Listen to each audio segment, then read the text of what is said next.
Friends, welcome to my channel.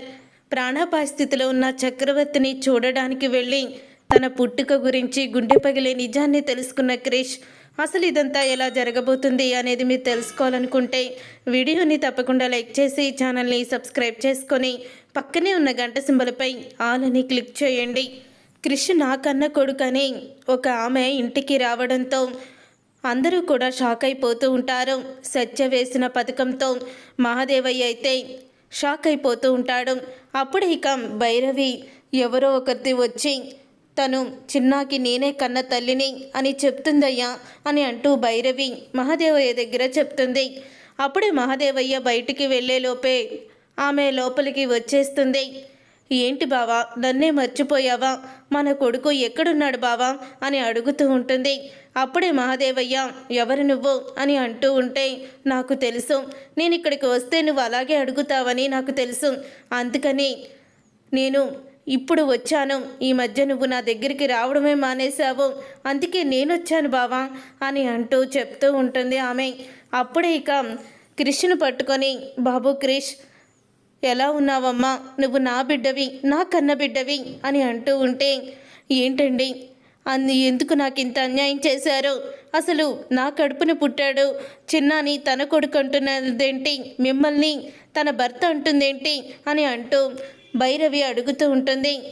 అందుకేనేనా మావయ్య గారు ఎక్కువగా బావగారి మీద కన్నా ఈ చిన్న మీదే తను ప్రేమని చూపిస్తారు అని ఇంకా సత్య అయితే భైరవిని రెచ్చగొడుతూ ఉంటుంది. అప్పుడే భైరవి అయితే, నువ్వు చెప్పింది నిజమే సత్య, నిజంగానే క్రిష్ మీదే ఎక్కువ ప్రేమ చూపిస్తారు అంటే క్రిష్ నిజంగానే నా కొడుకు కాదా అని అంటూ ఉంటే, నువ్వు ఆగవే, నాకే ఇది ఎవరో తెలుస్తులేదో. ఎవరితోవే నువ్వు? ఎందుకు వచ్చావు నువ్వు ఇక్కడికి? నిన్నెవరు పంపించారు? ఈ మహాదేవయ్య గురించి తెలిసే వచ్చావా ఇక్కడికి? చెప్పవే, చెప్పు అని అంటూ ఉంటే, అదేంటి అలా మాట్లాడుతున్నావు? నువ్వంటే నాకు ఎంత ఇష్టమో నీకు తెలీదా? నువ్వు నా ప్రాణానివి, నిన్నెప్పటికీ వదులుకోలేను.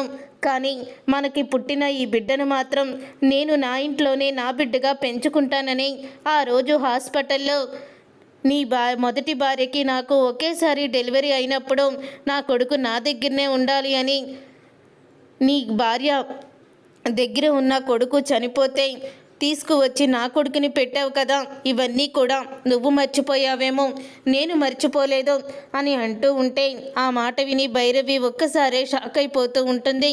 ఏంటయ్యా ఇదంతా నిజమేనా అని భైరవి అడుగుతూ ఉంటే, నువ్వు ఆగే, అదేమీ నిజం కాదు చిన్న, మన కొడుకే అని అంటూ ఉంటాడు మహాదేవయ్య.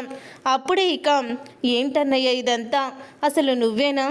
నువ్వేదో రౌడీలాగా బయట ఎక్కువగా గొడవలు పడటానికి వెళ్తున్నావు అనుకున్నాను, కానీ వదినికి ఇలా అన్యాయం చేస్తావని అస్సలు అనుకోలేదు అని అంటూ ఉంటాడు చక్రవర్తి.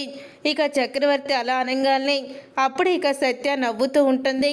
అంటే ఇదంతా ఈ సత్య ప్లానింగేనా? అసలు ఇది ఎవరిది తేల్చుకోవాలి. నువ్వు నా ఇంట్లో ఒక్క క్షణం కూడా ఉండడానికి వీల్లేదు, పోవే బయటికి అని మహాదేవయ్య అంటూ ఉంటాడు. వెళ్తాను, వెళ్ళి మీడియా ముందు నిలబడతాను. నువ్వు ఎలాగో ఎమ్మెల్యే అవుతున్నావు కదా, నీ బండారం మొత్తం మీడియా ముందు బయట పెడితే అప్పుడు తెలుస్తుంది అని అంటూ ఉంటే, అయ్యో మావయ్య గారు, ఇప్పుడు మీరు తొందరపడి ఆమెని బయటికి నెట్టేస్తే మీరు ఎమ్మెల్యే టికెట్ కాస్త వెనక్కి తీసుకుంటారు. ఇలా ఆడదానికి అన్యాయం చేశారని ఎవరికైనా తెలిస్తే ఇక్కడ వరకు వచ్చిన మీ పదవి కాస్త వెనక్కిపోతుంది, ఎవ్వరు కూడా మీకు ఓటయ్యరు అని అంటూ ఉంటుంది సత్య. అప్పుడే ఇక క్రిష్ అయితే, లే, అలా జరగడానికి వీల్లేదు బాపు, నేను చెప్పేది విను.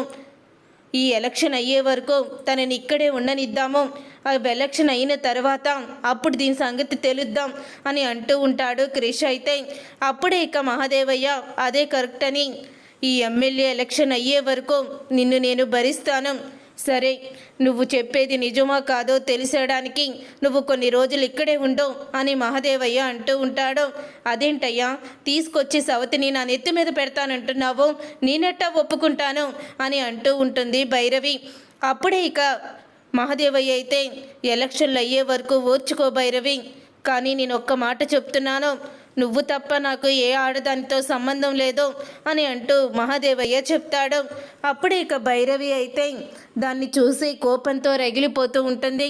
ఎవరితోవే నువ్వు నా దగ్గరికి వచ్చి నా భర్తని నీ భర్త అంటావా, నా బిడ్డని నీ బిడ్డ అంటావా అని భైరవి అంటూ ఉంటుంది.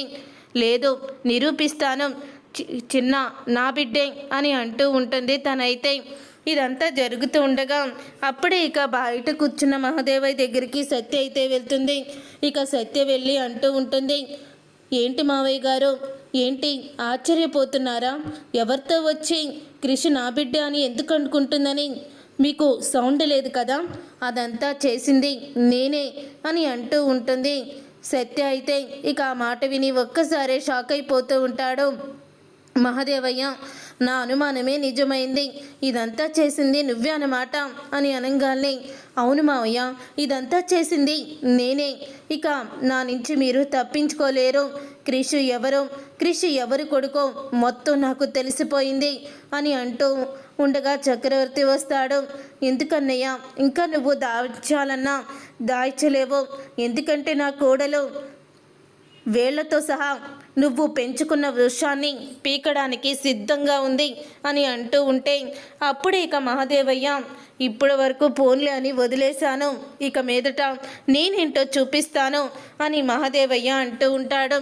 అప్పుడే ఇక మహాదేవయ్య అన్న మాటలకి షాక్ అయిపోతూ ఉంటాడు చక్రవర్తి అయితే. అమ్మ, నువ్వు కొంచెం జాగ్రత్తగా ఉండాలి, లేకపోతే వీడు ఏదైనా చేస్తాడు అని అంటూ ఉంటాడు చక్రవర్తి అలా అనగానే అప్పుడే ఇక సత్య అయితే, ఏముండదు మావయ్య గారు, మీరేమీ కంగారు పడకండి అని అంటూ ఉంటుంది. ఇంతలో మహాదేవయ్య ఈ చక్రవర్తి సత్యని అడ్డం పెట్టుకొని ఏదైనా చేద్దామనుకుంటున్నాడు.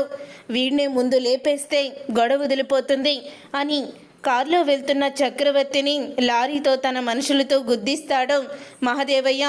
అలా గుద్దించడంతో ఒకేసారి కారు పల్టీలు కొట్టి ఇక అక్కడికక్కడే చక్రవర్తికి తలకి దెబ్బ తగిలి స్పృహ కోల్పోయిన చక్రవర్తి అయితే నీ హాస్పిటల్కి తీసుకువెళ్తారు.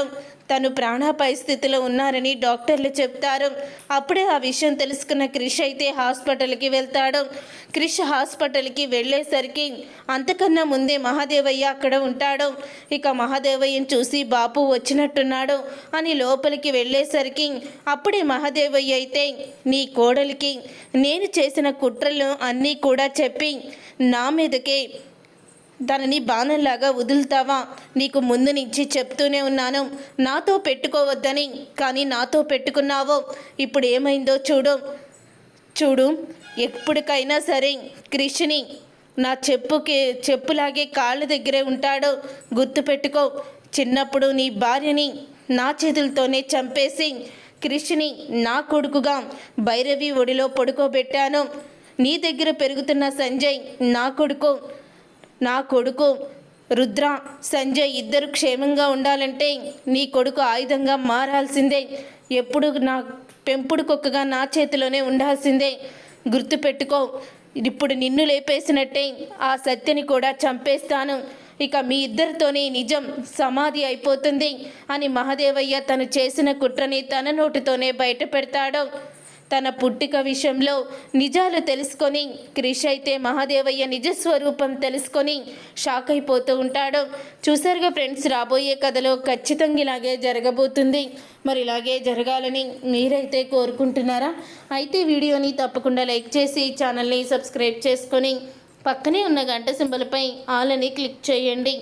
అప్పుడే మేము పెట్టే ప్రతి వీడియో మీరు మిస్ కాకుండా చూసేవచ్చు.